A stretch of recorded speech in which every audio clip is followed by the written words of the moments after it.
Welcome to the Lehigh Valley Goodman Stadium. Bethlehem Steel and the Tampa Bay Rowdies.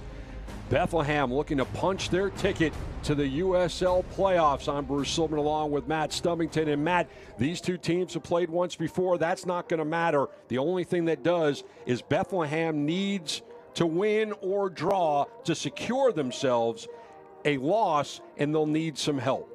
They've got to make sure they take care of business, get that all-important point, preferably 3, and they'll find themselves vaulting up into possibly as high as 5th place this afternoon. Depends on what happens with New York Red Bulls in their game this evening. But Bethlehem still, they're in that good position of controlling their own destiny. They have to take care of business against a really good Rowdies team. And you take a look at what is at stake for Bethlehem. It's the number 5, the number 6, the number 8, or they stay home. A lot of different scenarios today. You take a look at what's going on around the USL. The center of the USL universe today is in Pennsylvania because Pittsburgh is hosting New York, and that has playoff implications as well. It does have the playoff implications, and Bethlehem still, if they do get the 3 points, they can go ahead of Red Bulls 2, but Red Bulls 2, they play great offense, and of course they're going against a Bob Lilly team that plays great defense, so it's going to be an interesting game at 5 o'clock this evening. But Bethlehem still, they certainly have the players and the pieces in place to be successful against a talented Rowdies team that are really playing for pride. Well, they're playing for more than pride. They're playing for their new owners, and so they could be playing for jobs. 90 minutes away from finding out the playoff situation as it pertains to Bethlehem. Don't go away. We've got the kickoff next.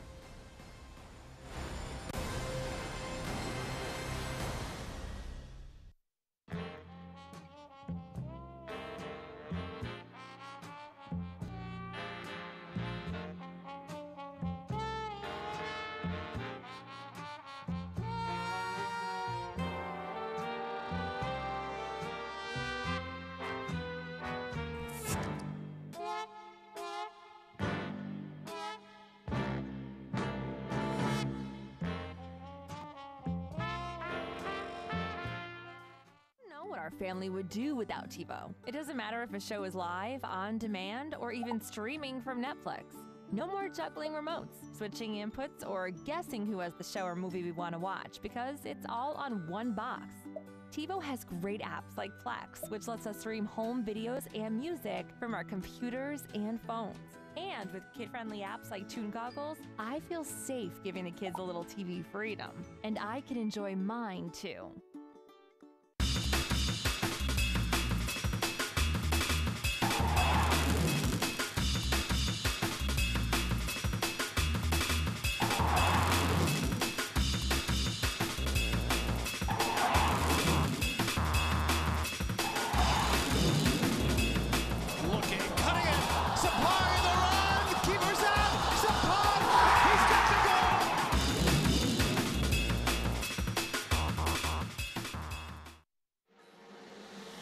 It can happen over time or in a snap.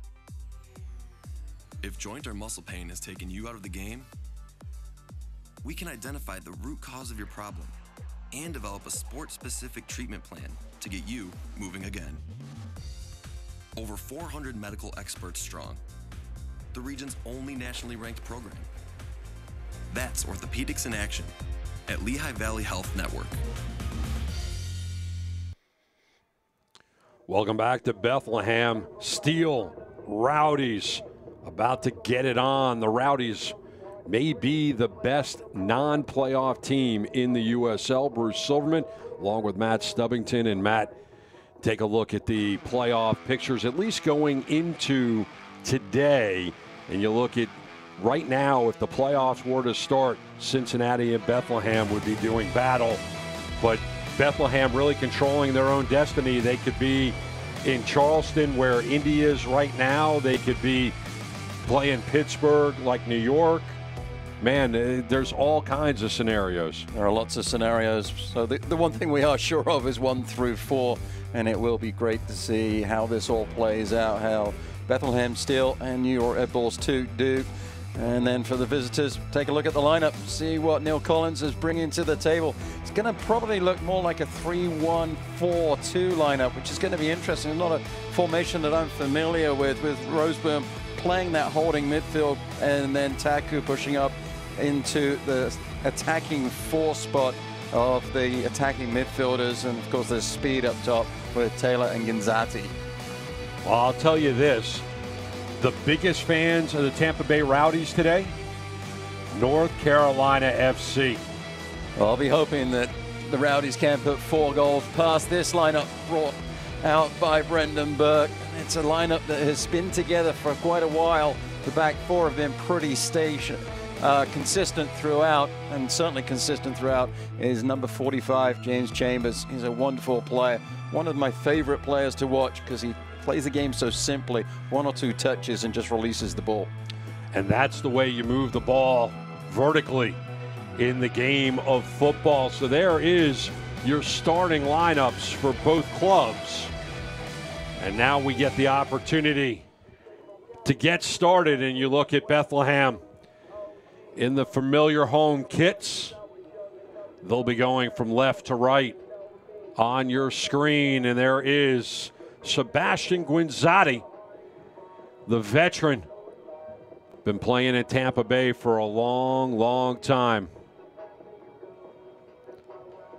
Tampa Bay in the very traditional green and yellow hoops, and they'll be going from right to left on your screen. I got loud music in my ear.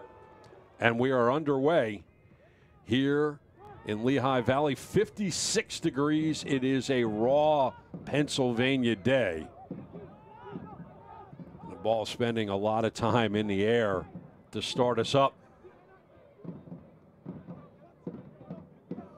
The ball will continue that way.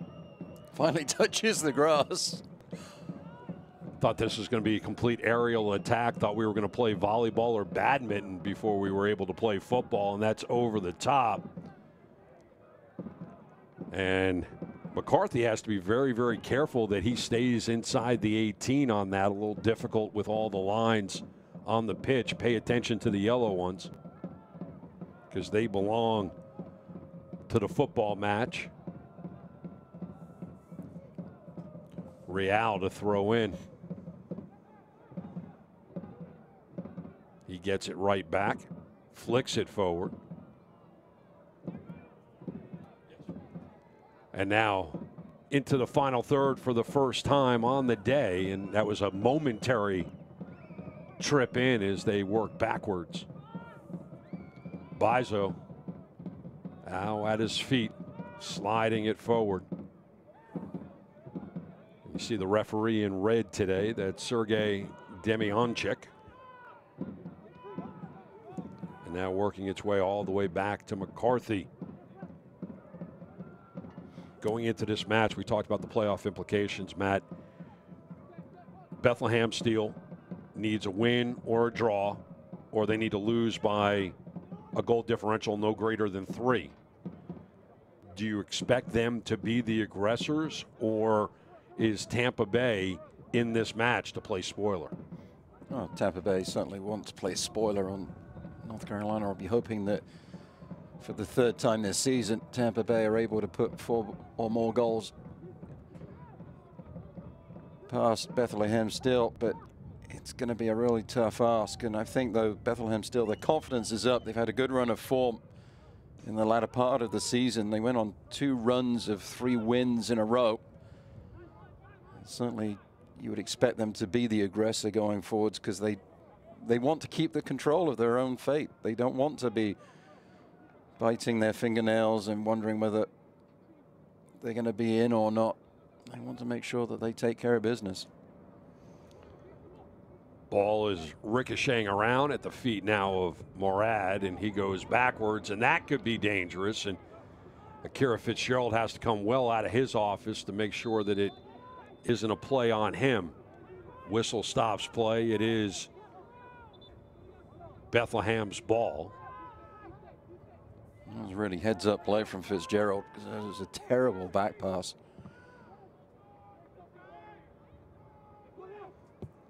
Bizo sends it forward high in the air, 50-50 opportunity, and that will go all the way back to Fitzgerald. Fitzgerald getting the start this evening in place of Daniel Vega.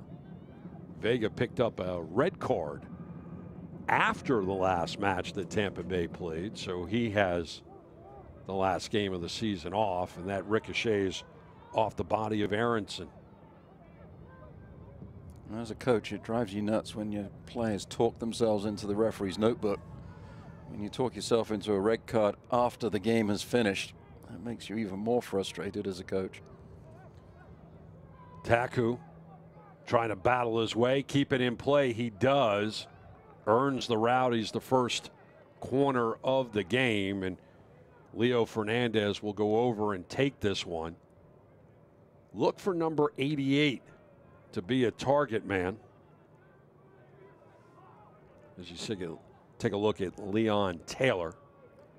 It's good work from Taylor to keep the ball alive. Wins the corner kick. But look for the big body of Poku to be involved in this mix. Also, Lance Roseboom in swinger coming up. He drives it, cleared out, but Tampa's there to kick it back into the box. Flag is up as Hunter Gorski was a few steps in front of the play. Poor delivery on the corner kick. Fernandez not really used to that area of the pitch, dealing with a downward slope as he approaches the ball. You can see after he took the corner kick, he was talking to the assistant on that far side, wondering if he's going to figure out how to deal with that area. Flag goes up as Taylor was caught leaning that time. And you see the pink ribbon on Brendan Burke. Today is Bethlehem Steel looking to boot breast cancer and raise money for cancer support community of the greater Lehigh Valley. The club has special design warm-up featuring players from both Steel and Philly Union for auction. Just a reminder, bidding ends in the 70th minute of today's game. Be sure to head over to Steel's Twitter page to check out the warm-ups and put in your bids. Great to see the community involvement of Bethlehem getting involved. Obviously, October being Breast Cancer Awareness Month. You see the whole sporting community bringing the attention to the cause to fight breast cancer. Everybody's not touched directly. They certainly know somebody who's dealt with cancer, and something that we're one of those things that we don't want to have to deal with, but hopefully with the awareness and the attention of the medical community, maybe we can put it behind us one day. That would be a phenomenal thing. And right now, Bethlehem on the ball, switching sides, and slow on the buildup. Fontana doesn't get the mark, looking for Galena, but Bethlehem able to get it to him now. Michi into the middle. Guinzotti was getting involved.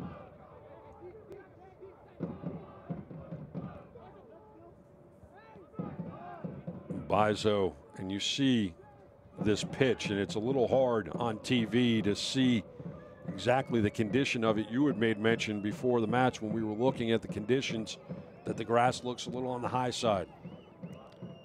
It's that time of the year. Grass is let to grow just a little bit. It's not quite as long as it does look in the picture, but there's also some footmarks as well from the game of football, American football, being played on this surface as well. So it makes the run of the ball in association football a little bit more difficult to deal with as a player. Fernandez down the line looking for Guinzotti. It gets there because it was misplayed by Bizo. Leo comes up to help, trying to get through defenders. Still on it. Centers, but right into the awaiting hands of John McCarthy. And you see Leo saying, hey, guys, give me some help.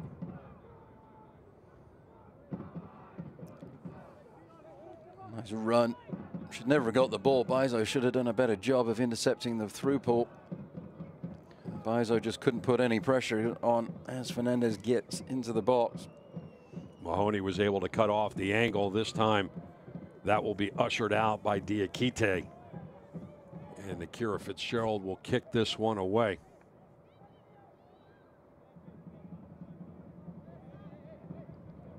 He'll lay it down right on the H. The edge of the H is where the 6 opens up. And you see the fans in attendance as that right foot sends it down the pitch off the head of Taylor. Gets his own 50-50. And that will work all the way back to McCarthy.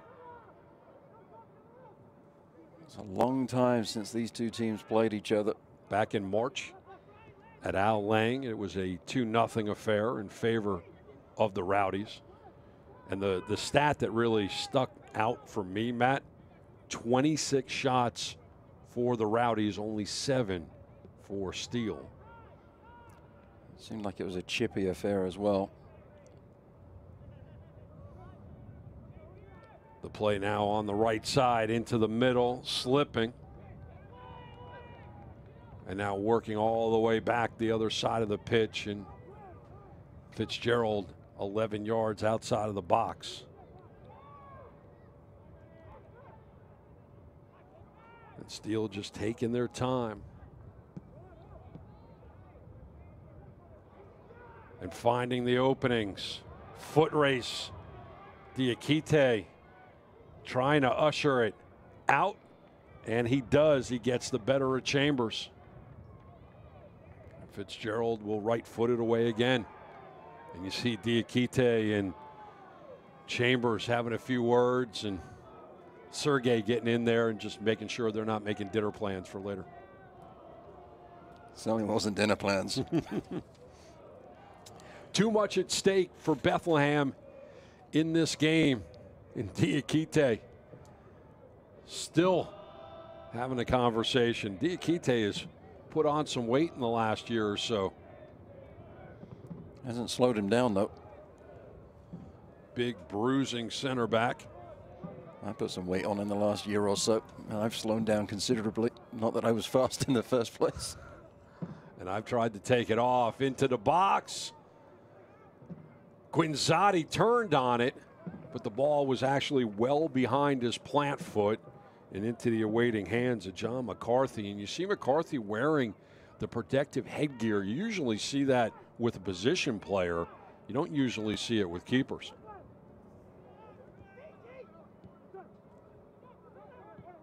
Bethlehem doing a good job of moving the ball into the middle third. It's when they try to make their adjustment and their transition into the final third that things have been breaking down through the first 12 minutes.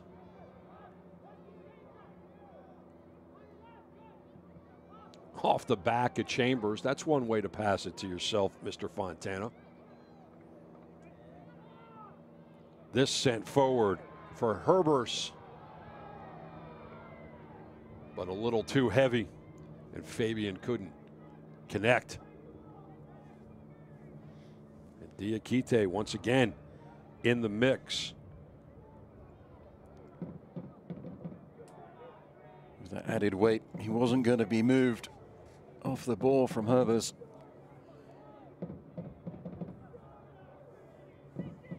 Still, they're struggling a little bit going forwards, finding the spaces that are available. If you look at the way that the Rowdies are lined up tactically with the 3-1-4-2, there should be some space in and around Rosebloom. Another trip in, ball into the middle. Oh, this could be a great opportunity. Back of the net, 1-0. Galena in the 13th.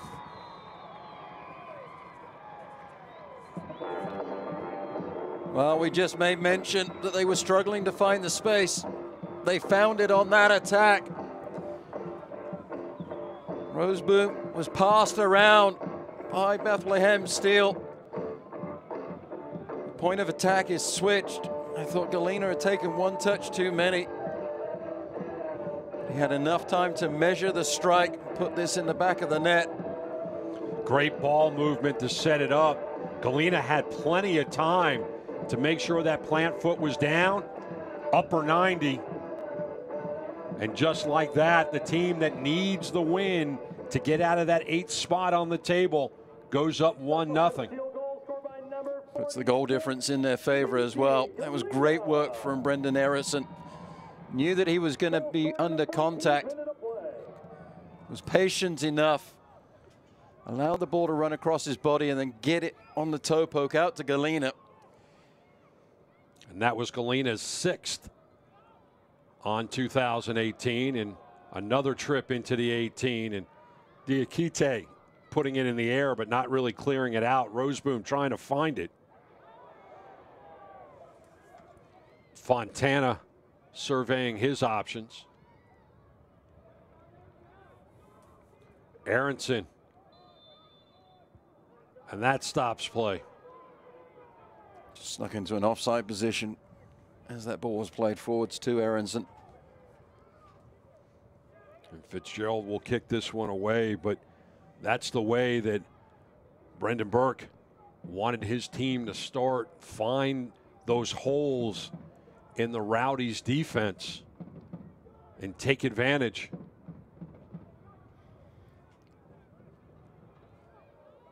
And Taylor can't misplay balls like that because, and you take another look at Brendan Burke. I'm digging the jacket. He's styling it. He absolutely is. I'm going to have to reach out, find out where he got that jacket. That is stylish. Perfect for this weather. Is I'm not sure what Taylor just did. It was acrobatic, and he wins the foul. This lineup that the Rowdies have asks a lot of Roseboom to occupy the space in the middle of the pitch. Take it, Neil Collins. The 3 defenders, they got a little bit narrow on the goal. Morad couldn't get across to Galena in time to deny the shooting opportunity. Neil Collins knows a thing or two about defense. Up until a few months ago, he played defense for the Tampa Bay Rowdies. Morad out wide. Gorski sends it forward. And Guenzati is taken down.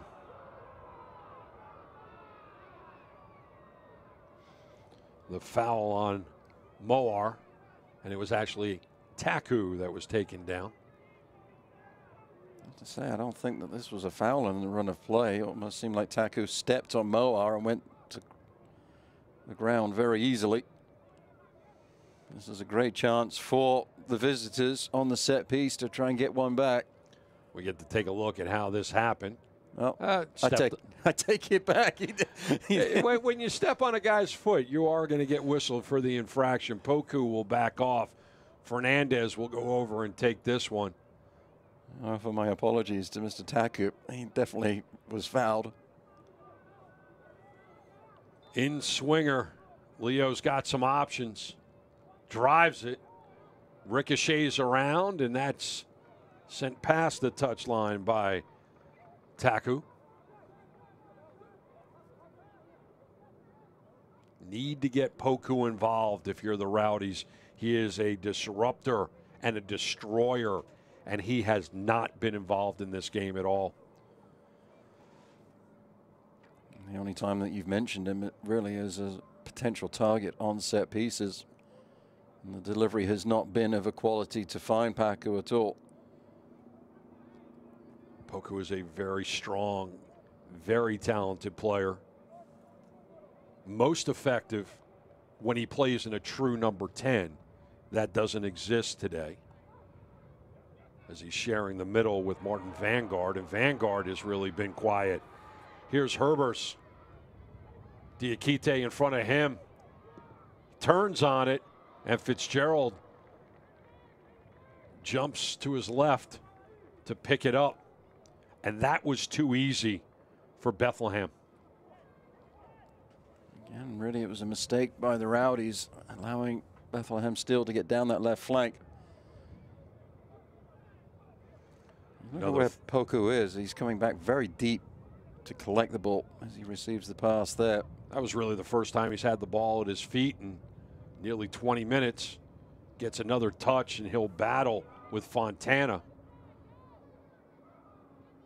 Now we'll come over and play some defense.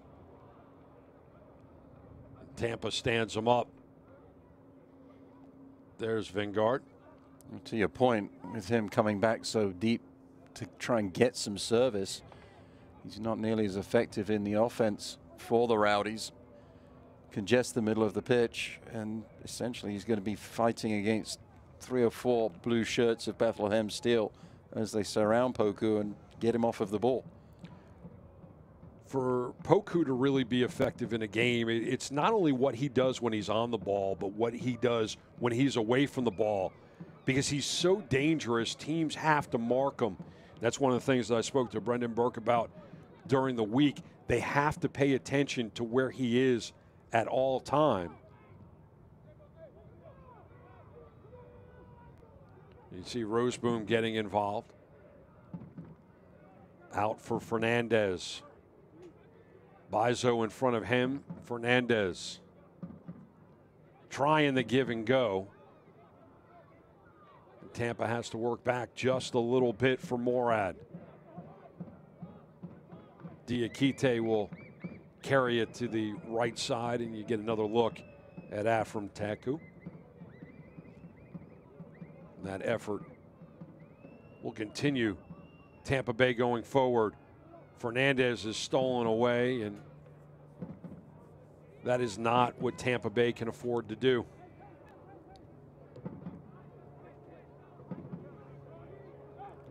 Bizo with the easy throw to his captain.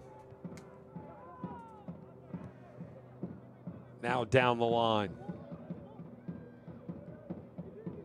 Off the head of Diakite, and you see Diakite well out of position. He's that center back, and he was 30 yards, 40 yards up the pitch. Bethlehem looking to double up their lead. Mowar gave it up. That shot is punched away by Fitzgerald. Fontana from downtown. You see Mowar was trying to shape for the shot. The Rowdies did a decent job of denying his opportunity. The ball found its way to Fontana, and that was a stinging shot. Fitzgerald did well to turn that around his near post. And you see how short Fitzgerald is. He can get lost in the mix as he tries to defend this corner by Chambers high in the air.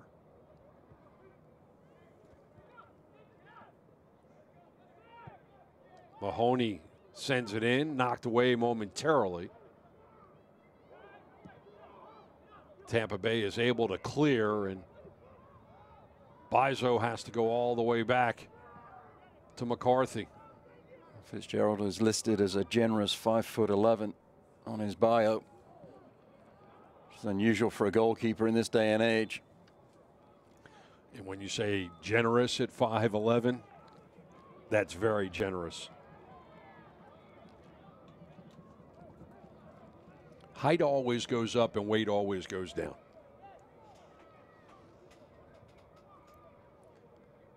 As you take a look at Mr. Akira Fitzgerald. It's a credit to him. He's found a lot of playing time this season. Well, he got Mizell. As well as Vega. We already spoke that Vega is not in uniform because of the red card, and Roseboom sent it forward momentarily. And Morad over for Gorski. He sends it forward. That's cleared out before it gets to Guinzotti. That back heel was pretty, but you see the strength of Poku coming over and pushing Fontana out of the way. I like the look of, what did I do? And that is a very familiar look. And Poku will argue his point. And that conversation with Sergei Demyanchuk is just as much about that play as it is about the next one and the next one. Because Poku, to be effective, he has to be physical. And to be able to be physical, he needs to put that bug in the mind of the referee that maybe the next time around the referee will swallow his whistle just a little bit. He's a very smart player, Poku. Very emotional player as well, and sometimes his emotions do get the better of him, but when his emotion is in check, he can be one of the most dangerous players in North America. Play on. Interesting, the referee swallowed his whistle on that occasion. It seemed like it was not once, but twice. Guess he figured that those fouls offset. Poku started his career in North America in Atlanta. Spent some time with NYCFC before making his way to Miami. Left Miami, played in Russia for a spell, and now back in the United States with the Tampa Bay Rowdies. You take a look at Guinzotti, a veteran who has called Tampa home for quite some time.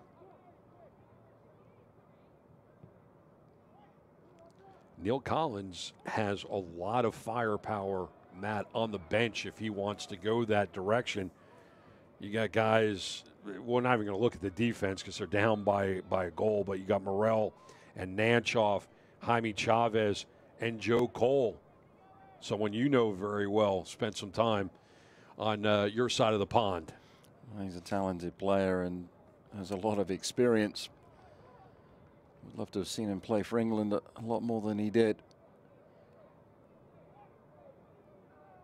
Certainly the firepower is on the bench if Neil Collins chooses to employ it.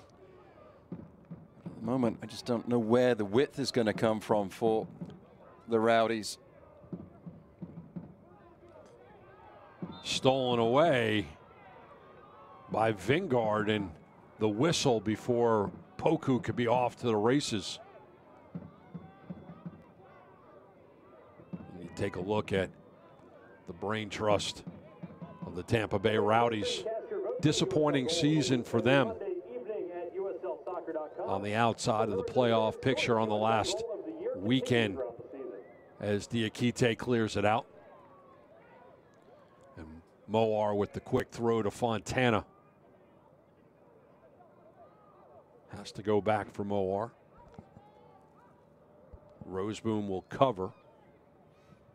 Obviously for the Rowdies, it's disappointing of their overall results, but most surprising perhaps for the USL community at large is how inconsistent they were at home, which in recent times has been a fortress in St. Pete.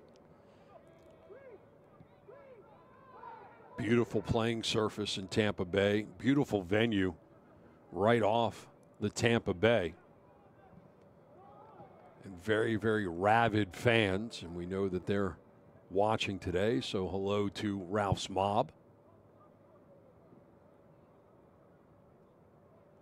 And, you know, we talked about in the Open that Tampa Bay and some of these players playing for spots next season in their auditions for their new owners, their owners being the Tampa Bay Rays Baseball Club. It's an exciting new era. Maybe some additional resources for the Rowdies with the Rays being involved. I'd be interested to see how things develop. Poku for Vingard.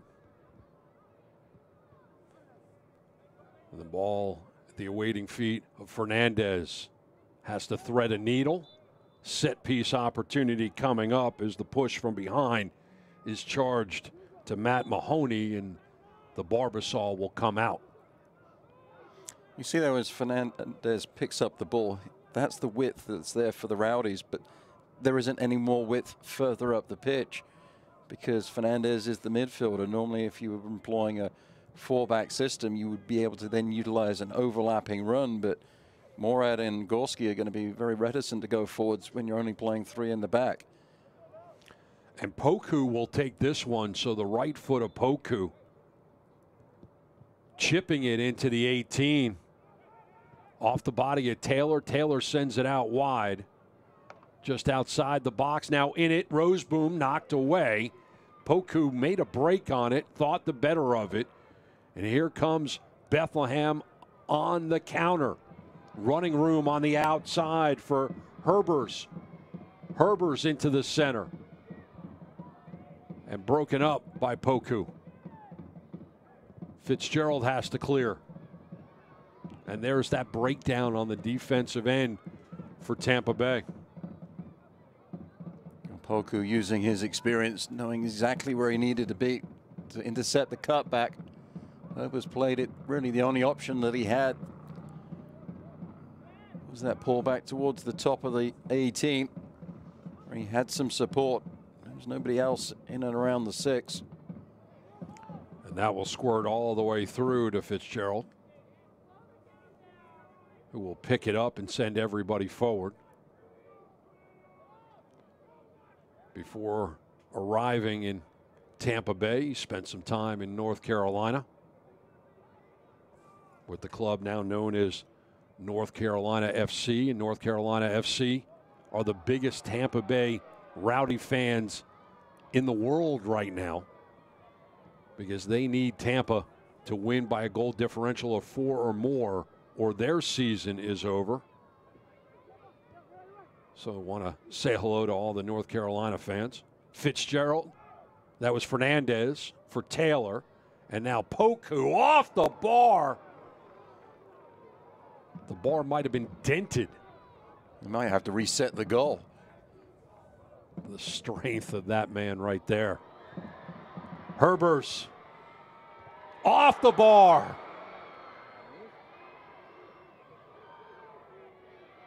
And this game is getting interesting. Knocked out, but what a counter opportunity by Steele. Fontana. And Steele still in the final third before that's finally broken up. Sent forward for Poku. Led him a little too much. And here's Fernandez. Fernandez doing a great job inside the 18 on the last trip down for Tampa Bay.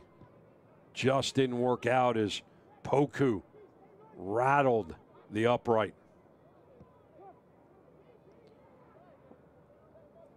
Roseboom surveying his options. Now Tampa Bay chipping forward, looking for Poku. Trying to get Poku and Taylor more involved. Fernandez with 2 on him finds the space to get it through. And Diakite puts his head on it.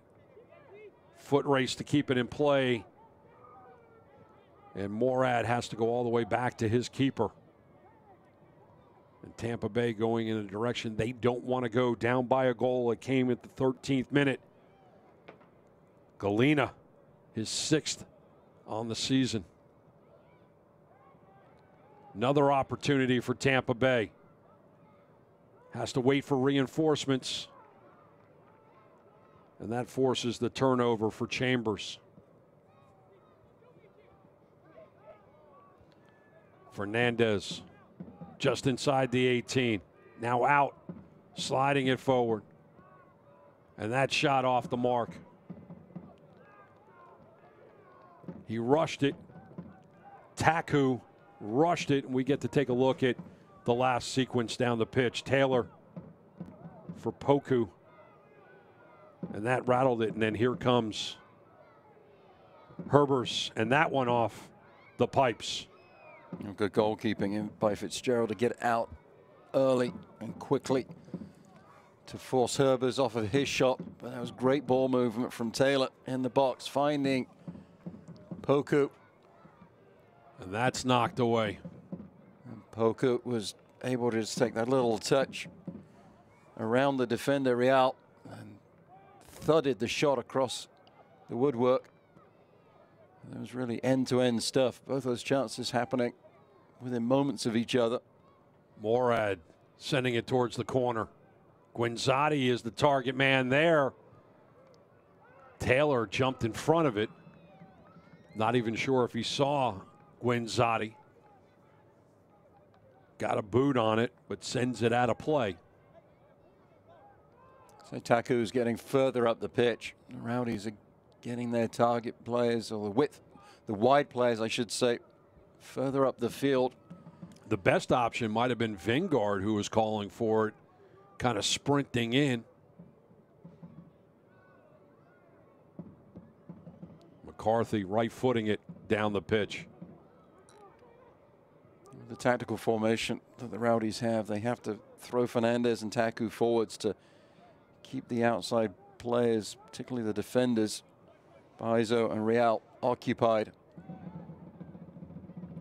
With a win today, Bethlehem would either go to the number 5 or the number 6 spot. That all depends upon what happens on the other side of Pennsylvania.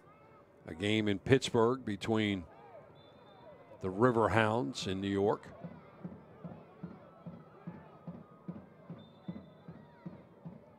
And Sergey wants to have a conversation.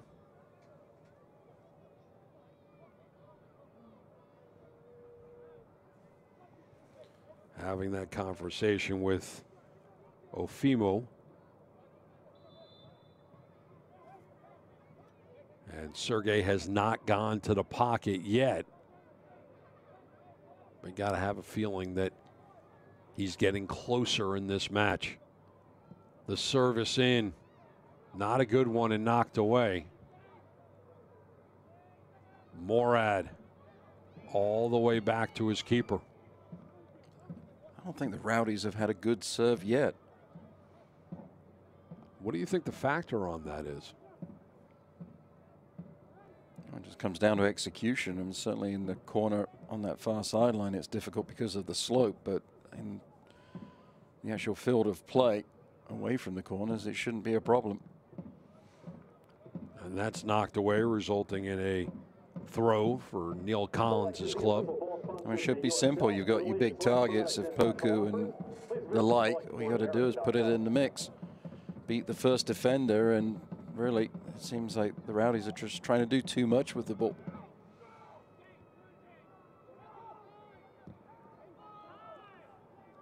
Taylor stepped in front of that one, and Roseboom came up with it. Now Poku, that didn't have enough on it, and it's stolen away. Now Poku will have to come over and be a presence on defense.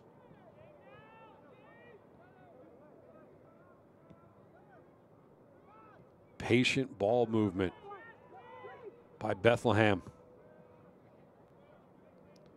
Looking for opportunities that they can exploit. And Mahoney came up.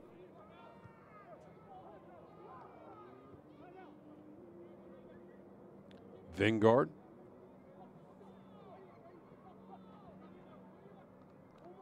And there is the miscommunication. Fernandez going one way and that pass going another. Chambers and Baizo playing catch. Baizo putting it high in the air. Diakite headed it right at Herbers. Morad dribbles out of trouble, sending it forward. He was looking for Guinzotti. Taylor gets it to Guinzotti, and Sebastian has to go backwards to Roseboom.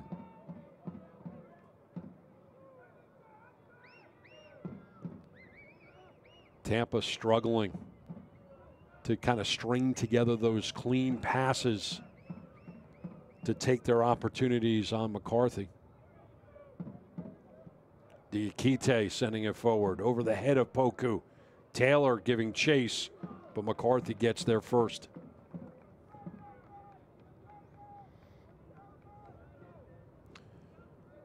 So as we look at this 1-0 advantage by Bethlehem in the 39th minute, we look at the bottom part of the playoff picture in the East, Matt. Indy currently in 11th. That would change with a win by Bethlehem. New York with 49 as well. Nashville with 49. And New York playing their 34th game of the season against Pittsburgh. Basically when this game ends, that one will kick off. Bethlehem still hold the first tiebreaker in games won.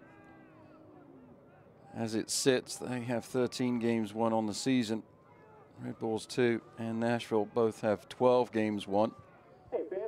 In the 11th, have 13 games won also, but then you go to goal difference, and Bethlehem still a 14 to the good, as opposed to Indy 11's 3. Well, a win by Red Bulls 2 later on today would put them solidly in that number 5 position, having them travel to Charleston for their first matchup in the playoffs. But that's a tall order to go into Pittsburgh and get a win against the number 3 team. Fitzgerald with the easy save.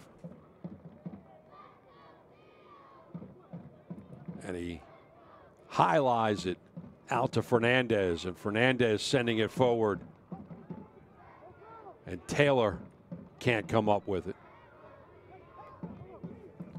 But Vingard will throw it in to Fernandez, looking for Taylor, and they'll get to do it all over again. Red Bulls 2, you have the 4th best goal-scoring offense in the league, going up against by far the best defense in the league. The Hounds only conceding 24 goals on the season. Ofimu ushers it into the awaiting hands of McCarthy, keeping Sebastian Guinzotti from getting on the play. But right now, this game playing very well for Bethlehem.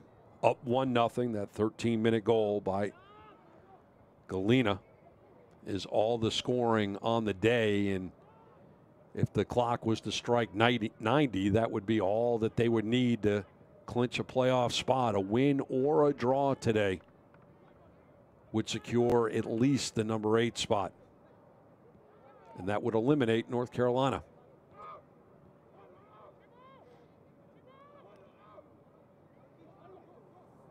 Look how far up Galena and Moar are up the pitch for Bethlehem still. So essentially, those wide players, I keep harping on it, but it's a true statement. Fernandez and Taku are having to come back defensively. So essentially, the Rowdies on that were playing 5 across the back. So they don't have anywhere to go offensively as far as the width is concerned. And when you have players of the skill of Chambers and Fontana to deal defensively in the middle area of the pitch, it makes it tough to go down the middle third. Once again, Diakite in the mix, but look how far out he is. He's the center fullback, and that foul was 20 yards from where he stands right now. The shape of Tampa Bay seems to be not a circle, not a square, not even an oblong. This is one of those, when you jump on the computer and you've got the freeform pen tool, that's kind of the shape that Tampa Bay is in right now. Certainly on paper, and you think it should work. You essentially you're attacking with 6 when it works. But it has left Tampa Bay suspect on the counter, and that's what led to the lone goal so far in this game. Foot race. And McCarthy is there without issue. Mahoney. And Fontana switching sides. But you see the space that Bethlehem has had all day long as they moved forward, and that's one way to stop Poku is basically to wrap him up. Yellow card comes out of the pocket of Mr. Diamanchuk as Chambers gets the yellow card. And that one in the 44th minute. That was a missed pass from Aronson. You could just see the space that was there as Roseburn went out towards the far sideline and opened up the opportunity for the ball to come back in. Aronson, though, misplayed the pass. But this also complicates things a little bit for Brendan Burke because his captain now sitting on a yellow card. You suspect that you're not going to lose by 4 or more. You want Chambers. You need Chambers in the playoffs. At what point does Brendan Burke go to his bench and make a substitution to protect his captain for the playoffs? Well, you would think that Chambers, as experienced as he is, should be able to control things, although he is an emotional player. Wears those emotions on his shirt sleeves, and he has to control himself, be mature enough not to get involved in any other nitty-gritty. Vingard for Fernandez into the box. Great opportunity, probably one of the best for Tampa Bay so far. Aside from the Poku effort off of the woodwork, that was the best. And it was the cleanest build-up for sure. Wonderful run across the face of the goal towards the near post from Taylor. That opened up the lane for Guenzati to try and get on the end of the cross from Fernandez. And we've got 1 minute of added time for your viewing pleasure, as it's been a quick and clean first half. A little push from behind, but the advantage is left there, and Vingard was not whistled. And that's stolen away. Opportunity for Tampa Bay, led by Guenzati. Over for Taylor. Taylor has to lay off. The ball is into the middle, off the body of Taylor. Not the way Tampa Bay was drawing it up. Taylor just didn't know where to go and make a supporting run there, as McCarthy just waits on Taylor to put some pressure on, picks the ball up. He wanted to go out wide and realized that Taku was there. Tried to come back inside, and in doing so just filled the passing lane that Taku was trying to exploit. Ended up being a nice defensive play for Bethlehem Steel.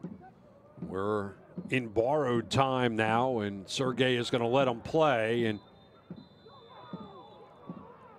that is one of the more interesting ways to finish a first half. On a clear foul, Sergei blows the whistle. Fernandez thought that Tampa Bay was going to have a set piece at the elbow, but that's not the way the first half will end up. So after 45 plus 1, the home team nursing that 1-0 lead, needing a win or a draw to completely secure their playoff position.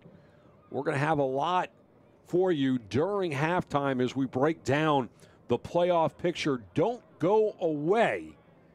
We will be right back.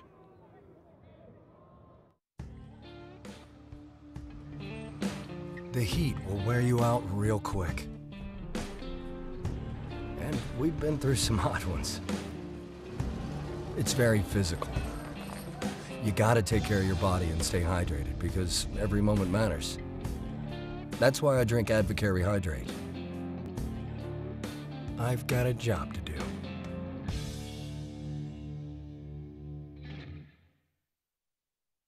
Service Electric is proud to announce the grand opening of our Customer Care Center, located at 1045 Hamilton Street in Allentown.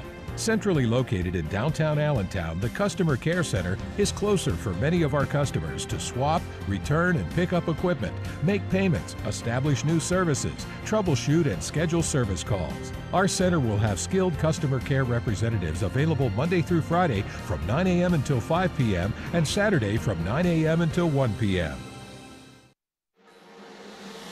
It can happen over time or in a snap. If joint or muscle pain has taken you out of the game, we can identify the root cause of your problem and develop a sport-specific treatment plan to get you moving again. Over 400 medical experts strong, the region's only nationally ranked program. That's Orthopedics in Action at Lehigh Valley Health Network. Hey Union fans, Dunkin' Donuts has the perfect assist for DD Perks members this season. Score medium hot or iced coffee for $1 the day of every Union home game when you use on-the-go mobile ordering in the Dunkin' app. Order ahead, skip the wait in store, and go! Enroll in DD Perks today and order your next Dunkin' run on the go. Dunkin' Donuts, the official coffee of the Philadelphia Union. The Union runs on Dunkin'.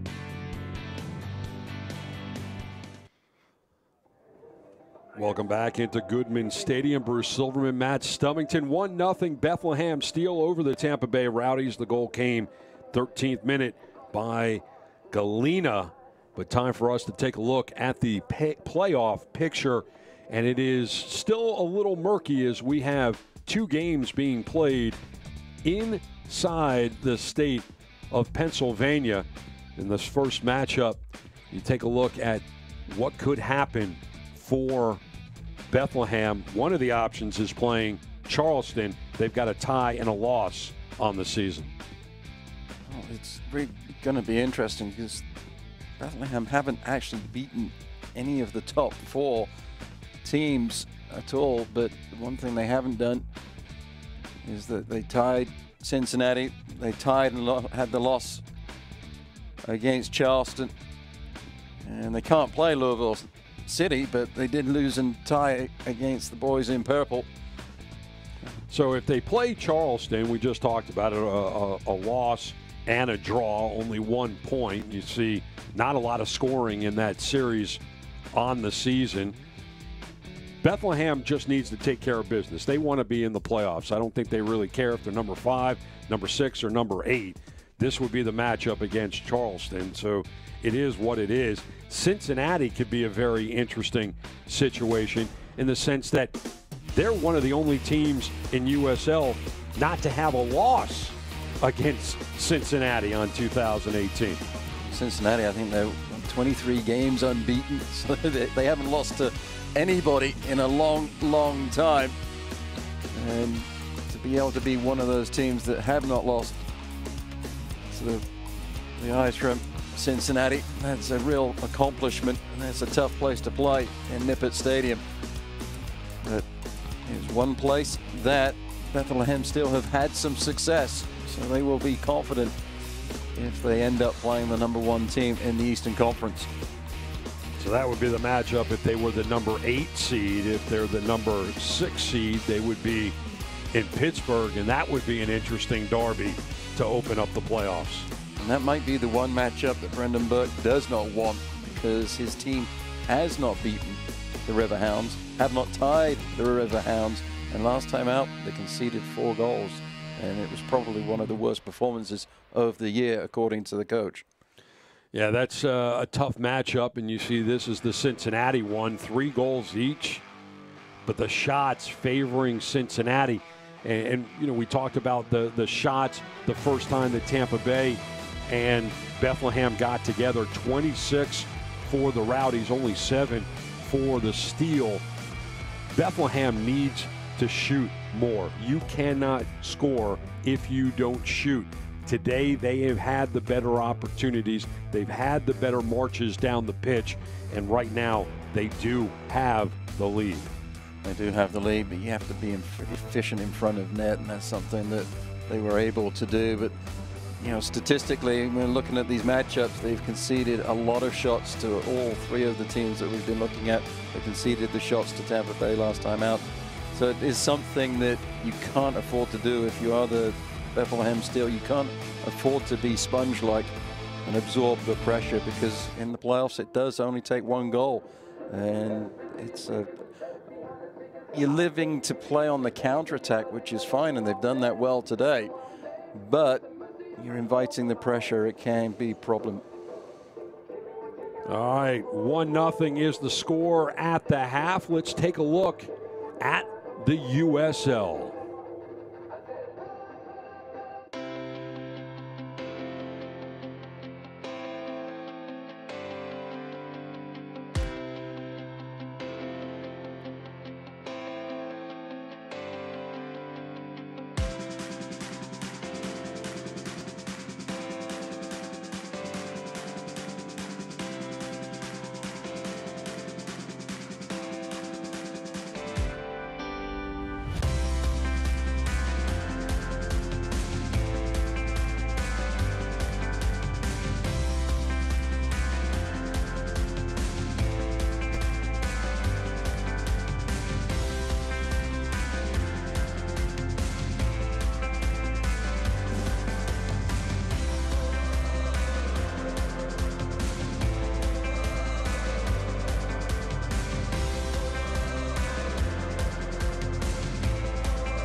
opportunity to take a look at the way the USL will look in 2019 and beyond. Championship, then League One, then League Two. The matchup that we see right now would be a part of USL Championship. It would be part of the USL Championship, and it's a really exciting time in USL history and in the game of soccer in general in North America. It's never been as strong as it has at this moment, and the growth and the development of the players is fantastic to see, and the USL is a huge part of what is happening to the game of soccer in this country. Oh, it really is fantastic what the USL has been able to develop. And you take a look at what's happened around the league, and you start with Cameron Lancaster gets his 25th goal last night, a PK that came early in that game. It was the only goal scored in Lou City's win last night. Ledesma, 16 assists on the season. You just talk about domination, and as things work out, number 1 and number 2 currently between Cincinnati and Lou City, and that could be an unbelievable final in the Eastern Conference. That would be an incredible final if those two teams get there, and just the natural rivalry between the two squads as well would add to the mix, put some spice to the fixture if it happens. And those two players right there, probably the favorites for the MVP for the USL. And if Oddson in the Western Conference might have an argument as well, but it's been very true. 3 great seasons by those 3 players. And this was the brackets going into the final day of the 2018 season. And, well, the top 4 teams, they're locked in. What happens in 5 through 8 has a lot to do with what Bethlehem does in the next 45 minutes and what Red Bulls do in their 90 minutes on the Allegheny. It will be interesting, as we keep saying. Bethlehem still, Brendan Burke will be hoping that they can keep the 1-goal advantage that they carry, perhaps even build on that and find a way to get the 3 points and put the pressure on Red Bulls too. We'll have highlights and stats when we come back to Goodman Stadium. Don't go away. Steel up 1-0.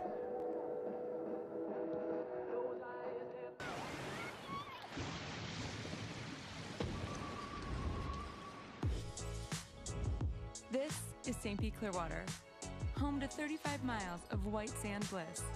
But it's more than emerald surf and Gulf breezes. The beach is an attitude. It's the vibe of life, nature, art, music, or whatever brings you joy. Experience the American tropics on Florida's Gulf Coast in St. Pete Clearwater. Love the beach. Do-it-yourself stores may be fine for garden hoses and 2x4s, but appliances? Those guys may know these washers. But Kleckner & Sons knows these washers. And ranges and refrigerators and more.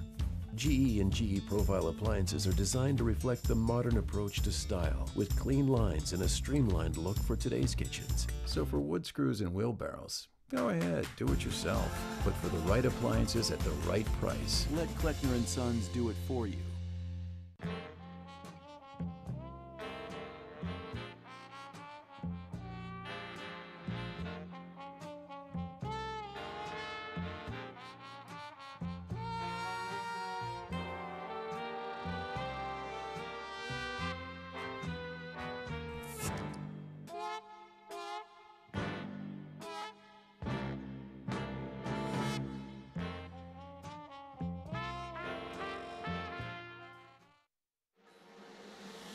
It can happen over time or in a snap. If joint or muscle pain has taken you out of the game, we can identify the root cause of your problem and develop a sport-specific treatment plan to get you moving again. Over 400 medical experts strong, the region's only nationally ranked program. That's Orthopedics in Action at Lehigh Valley Health Network. And we are welcoming you back, taking a look at the first half action. And this is how the goal came up. That was great ball movement, switching the point of attack. Credit to Aronson. He was patient in the build-up, knew that he was going to get some physical contact. Looks up, patient, finds Galena. Galena has enough time to take a touch. I thought for a moment that touch would have taken away the shooting opportunity as Moray was trying to get across. He wasn't able to do so. The ball goes into the back of the net. And then Taylor on the other end tried to keep things alive. Did well with getting the ball out underneath his feet. Finds his teammate, Poku. He takes a touch and rattles the goal. And off of that rebound, the ball went the other way. And there rattles was it Herbers. on the other side. Herbers rattles the woodwork himself. Credit the goalkeeper closing down the angle. And the Rowdies, they're finding some width a little bit further up the pitch. Taku did a pretty good job down the right flank for the guys in yellow and green. And he will certainly have to be involved, as will Fernandez on the left, if the Rowdies are going to find a way to get back in this game. And we're underway, second half. We've switched sides. The boys in blue, we're going from right to left on your screen. The Rowdies going from left to right. And right away, Poku sending it forward for Taku. He works into the middle. Taylor. That shot is saved easily by McCarthy. And Taku wants that one back. If he had a little bit more patience, could have found the back of the net in the first minute of this second half. Well, defensively, that was far too easy for Bethlehem, still allowing that shot to happen. And Taku challenging the goalkeeper, making McCarthy have to make the save. He had Poku on the overlap on the right and held his hand up in apology. Poku sends it out to Taku again. Gorski. That dummy pass is Poku let it get through to Taylor.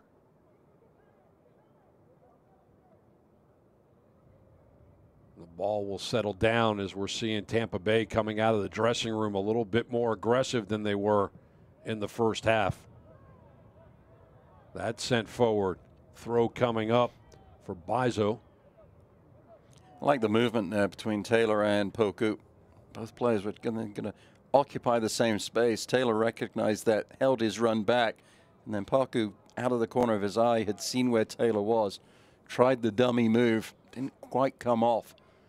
But good communication between those two players and understanding of their spacing on the pitch.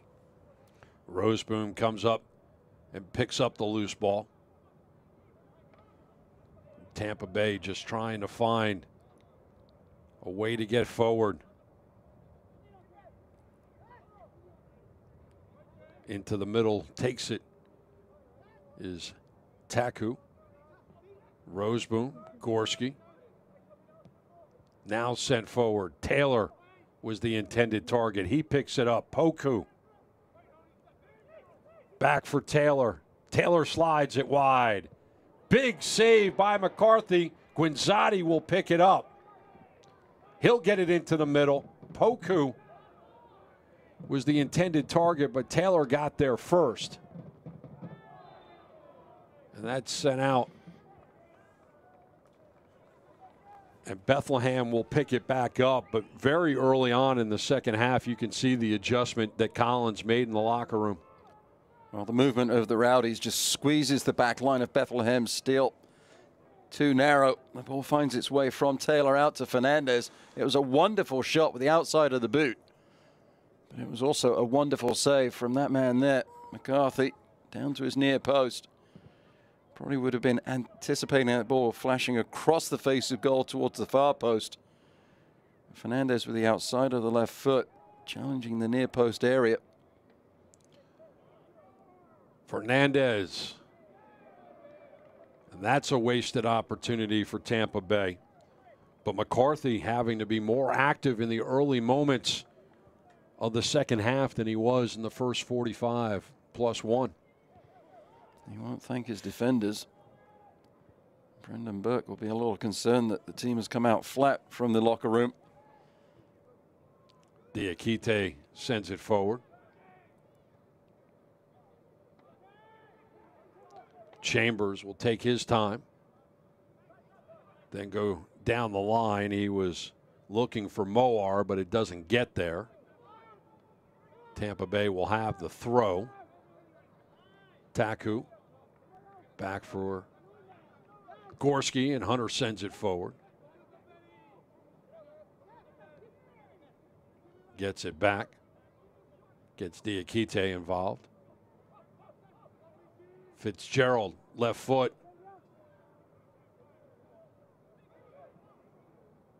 Poku backed off of that one just a little bit.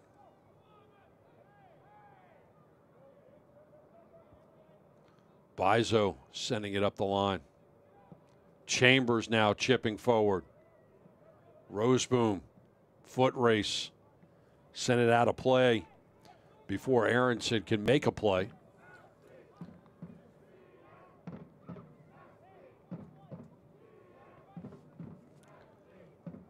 So that substitution, I'm sorry, that assist by Aronson was his 5th on the season.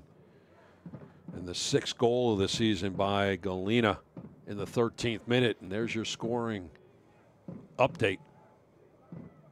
Bizo trying to find some space, is able to get it into the middle, but Fitzgerald snatches it out of the air.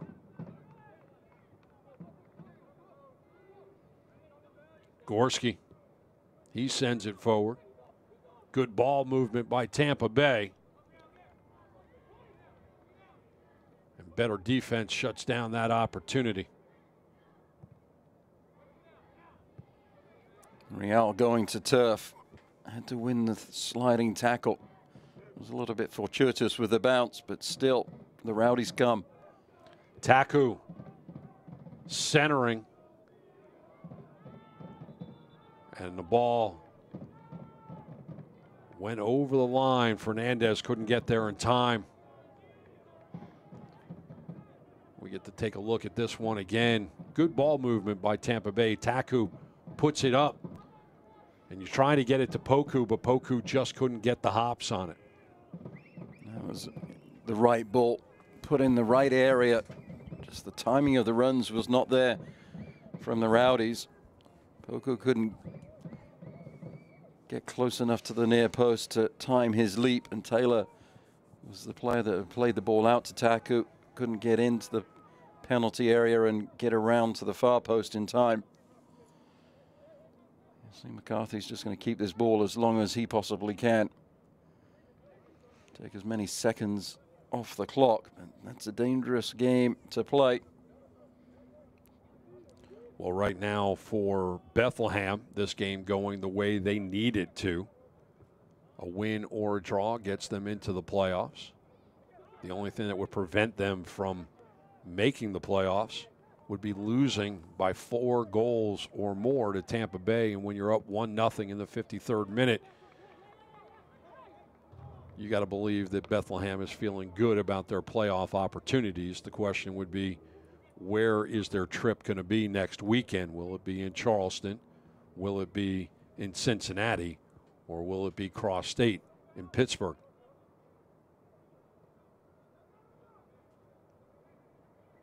Fernandez. Would be a great environment, though, to go play a playoff game at Nippert Stadium, even though you are the away team. Well, when you're a young team, a playoff opportunity is a playoff opportunity, and win or lose, the experience is very, very valuable. And look at this run.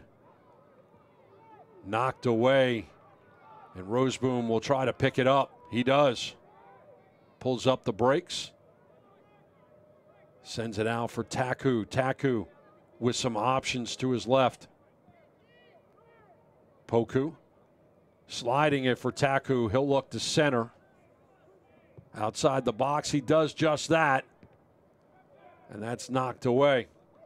Good defense by Bethlehem, shutting down that aggressive movement by the Rowdies. They dealt with the cross well, but leading up to that play, it was far too easy. Poor communication between Real and Fontana, neither player going with the runner. That's what allowed Taku the space to get into the attacking third, and he had all day long to pick out the cross. Again, good service, but the timing of the run's not there for the Rowdies. Moar sending it forward, no one home in a blue kit. Fitzgerald will slow it up. Morad's not a happy camper. Miscommunication on that one. And that right foot is sent well down the pitch. Ofemu put his head on it. That was intended for Fernandez, but it doesn't get there. The passes need to be a little bit more crisp. Now Fontana. Moar, well defended, has to clear it out for Fontana.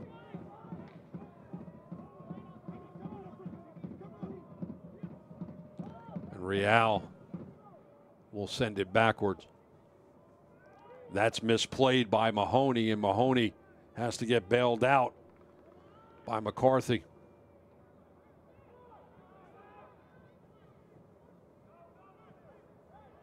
Sent out of play. And a throw for Morad coming up. He gives it to Fernandez, and Fernandez will throw it back to Morad. Fernandez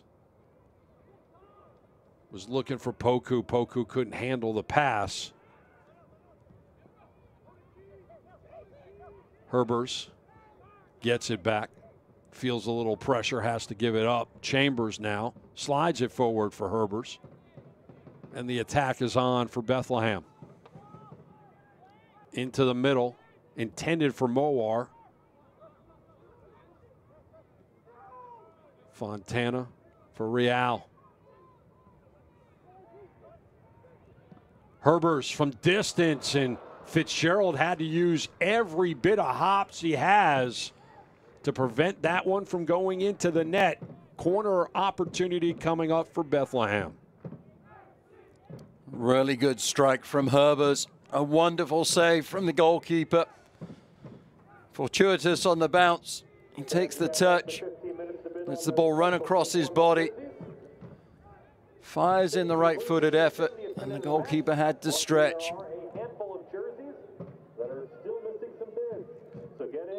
So you look at the orange kit of Fitzgerald, just trying to make sure that he can see this delivery in the air, headed through. And we'll stay where we are. And have you got what it takes to beat the experts at USLsoccer.com? Show off your knowledge of the league by picking the right results of the USL's matchups each week of the season. Sante Moar with this delivery, and you see the play, the turf conditions down there in the corner.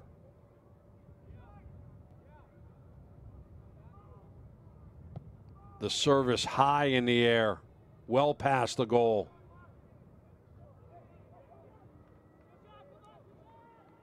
And that will belong to Fitzgerald.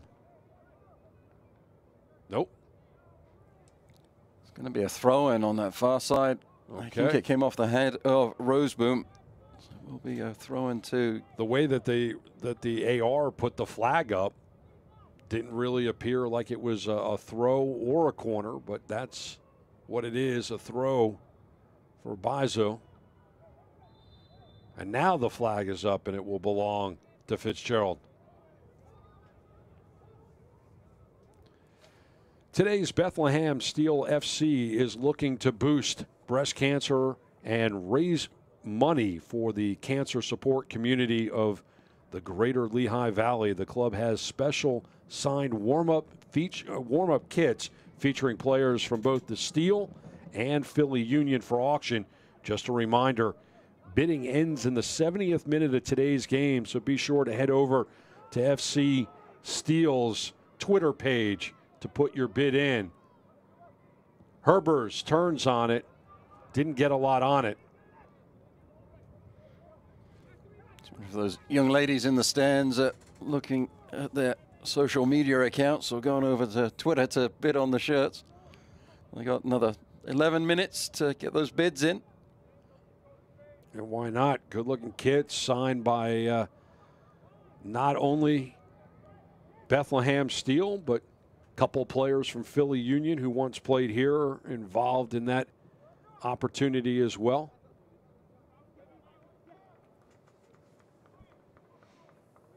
You got Austin Trusty and Corey Burke involved there. And here's Aronson. He pulls up the brakes, surveys his options. He'll carry it into the middle before he sends it out wide. Morad couldn't hang on to it, so Bethlehem still battling. Diakite will give Bethlehem another quarter. And this is from that raised position, which makes it difficult to really get a clean kickoff. The home team are aware of this and are able to. That is difficult. Tampa Bay has had their issues with own goals on 2018. Fitzgerald just trying to get a look. Good service. And well defended as Mahoney really couldn't get a clean kick off, and Fitzgerald will send everybody forward. See Mahoney looking into the heavens as he runs back to his position. Can't believe that he wasn't able to put this one on frame. Just mistouched it completely under some pressure from Roseboom. That was the best opportunity perhaps for the Steel in this second half. They would love some insurance. Be interesting to see how both of these teams substitute now that we have played more than an hour.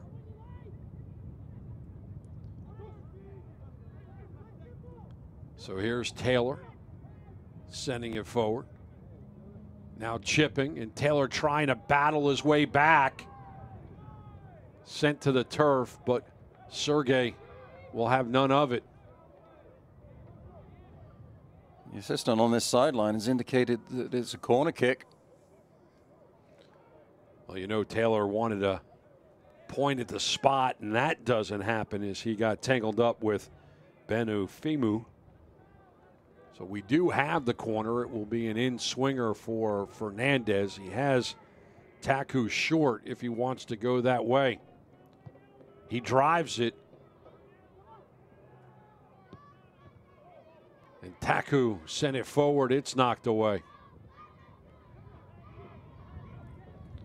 Down the line. Morad will pick it up. Yet again, the Rowdies with a poor service on a set piece. They really have not done themselves any favors from the dead ball situations.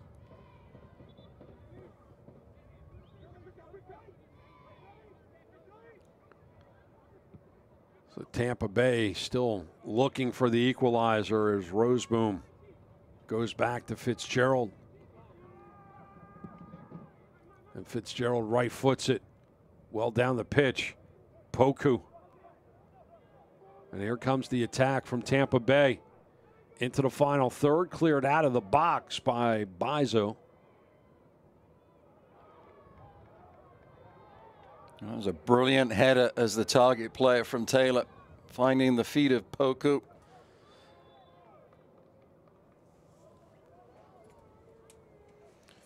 So we've got some substitutions here as Poku is checking out for Jaime Chavez. That's in the 64th minute. And Roseboom is coming out, and Alex Morel is coming in for him. A little surprised that Poku is the player to come out. Well, especially because the combination of Poku and Chavez together is a familiar one for both players as they played together in Miami, but also a very good combination as Morel gets his first touches. That stays in play.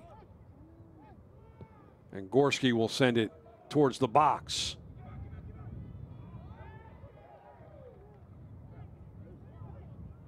And good defense by Bethlehem. And the counter opportunity as Moar sends it out for Aronson. Aronson trying to work into the box. He does that.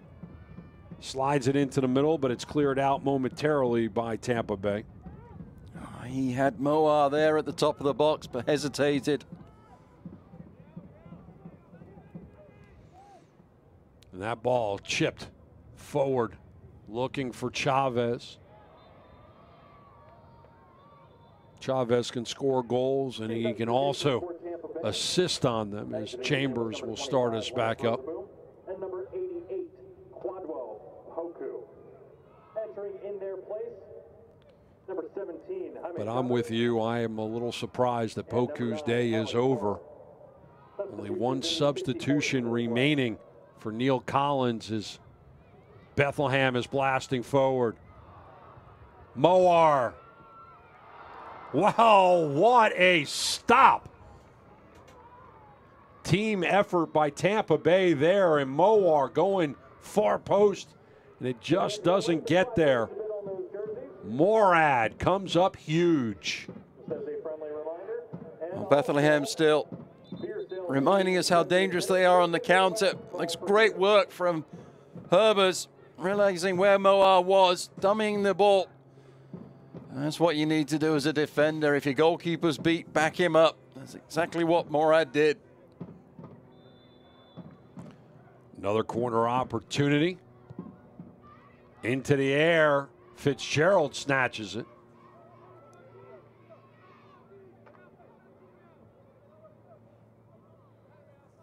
So about 4 minutes remaining for you to jump on Twitter and get your signed jersey.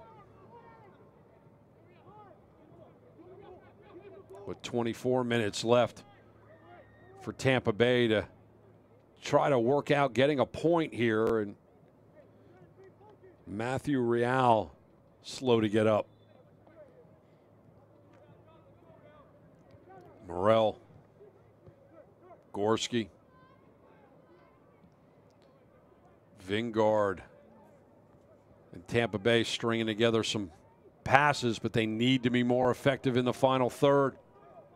Taylor for Chavez. And that put on frame and easily snatched.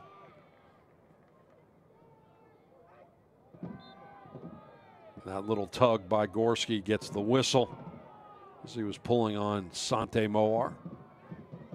The Rowdies have some moments of brilliance, and then that last pass lets them down. Ball out to that left flank, needed to lead Fernandez down the pitch. Ended up being right in Fernandez's feet. He had a good effort challenging the goalkeeper, but if it had been up the field, he would have been able to challenge the byline and then pull the ball back across. And then with players running in, it would have been a more clear-cut goal-scoring opportunity for the Rowdies.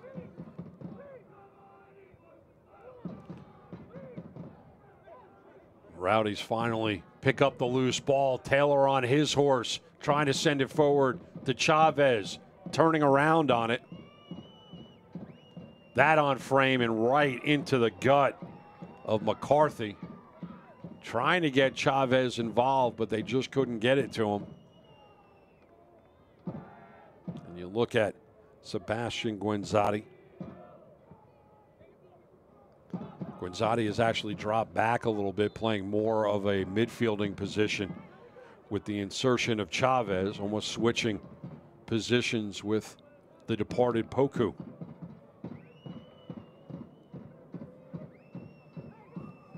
Looking at the other players on the field for the Rowdies, see if there is any other tactical changes made by Neil Collins or if the formation remains.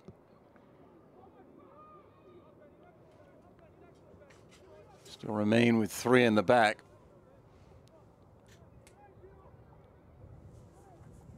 Vingard is the holding player now. That ball sent forward, and Taylor will give chase. Ball will go back to McCarthy. Taylor will keep him honest.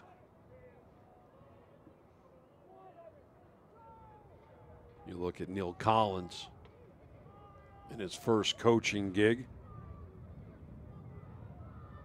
Went from kit to sweater earlier in the season.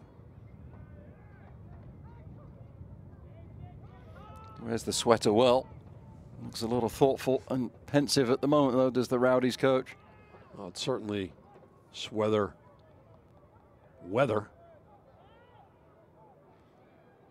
56 degrees in Raw when we kick this one off. Very much a fall day as Akira Fitzgerald comes sliding in for that one. Fitzgerald will put it on the ground. And right foot it well down the pitch. Morrell slipped, couldn't make a play on it. It will be a throw. But before we get there, we've got a substitution to tell you about. This Bethlehem Steel player substitution is brought to you by Lehigh Valley Health Network as the assist man's day is over here in the 71st minute.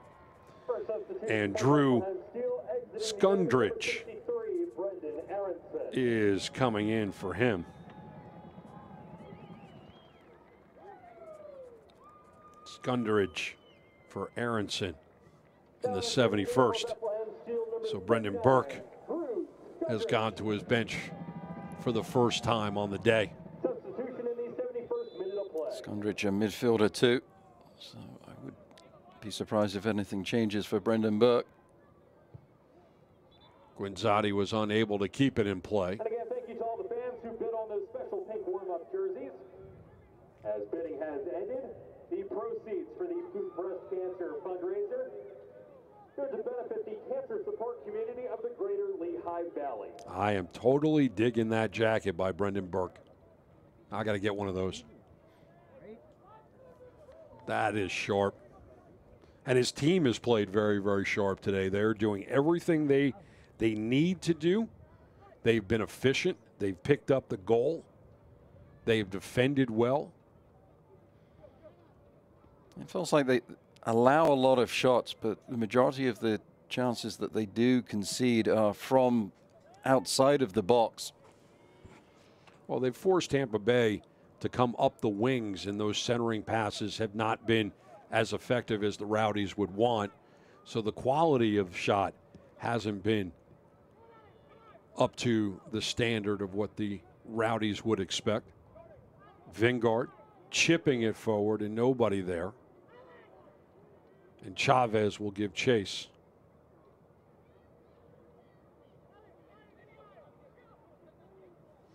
McCarthy will send everyone forward, and he'll right foot this down the pitch. Ball will spend some time in the air before the Rowdies send it towards goal. Chavez, Guinzotti, Fernandez. Fernandez centers. That's knocked away. Guinzotti picks it up. Well defended, but was able to get a boot on it. Important intercept. There were two players open at the far post. Fernandez. That's knocked away. Again, two players open at the far post for the Rowdies, but the wall of blue denies the service getting to them. Bizo slipped, gives Tampa Bay another opportunity to go forward. Morrell inside the box, punched away.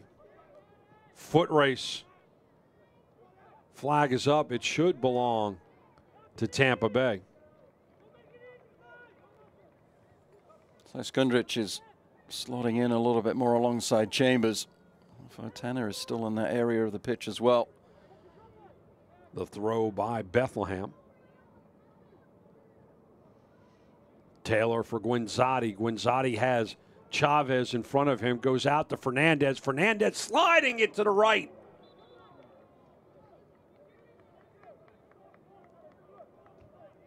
The opportunity was there. There wasn't a lot of oomph behind that shot, but Fernandez was able to get it sliding through. It just went wide right. deflected on its way. Fernandez will take the corner kick, left-footed in swinger.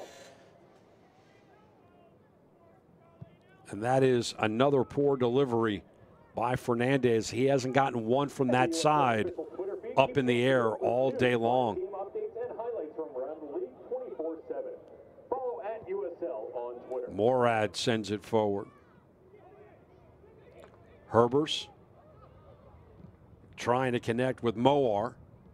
And Tampa Bay will have to go all the way back, but this is the first time in a number of minutes that we've even seen Fitzgerald get involved. Morrell trying to keep it in the final third, and that will stay with Tampa Bay.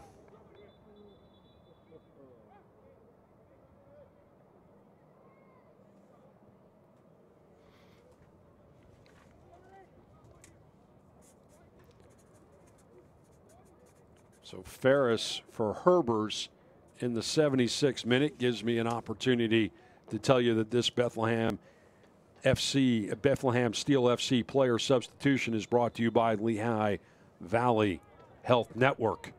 So now 2 substitutions for each club as Ferris is coming in for Herbers, and Herbers has had an active day. He wasn't quite ready to be done. Talks to the referee, Mr. Diemchuk, and gets a yellow card for whatever he said.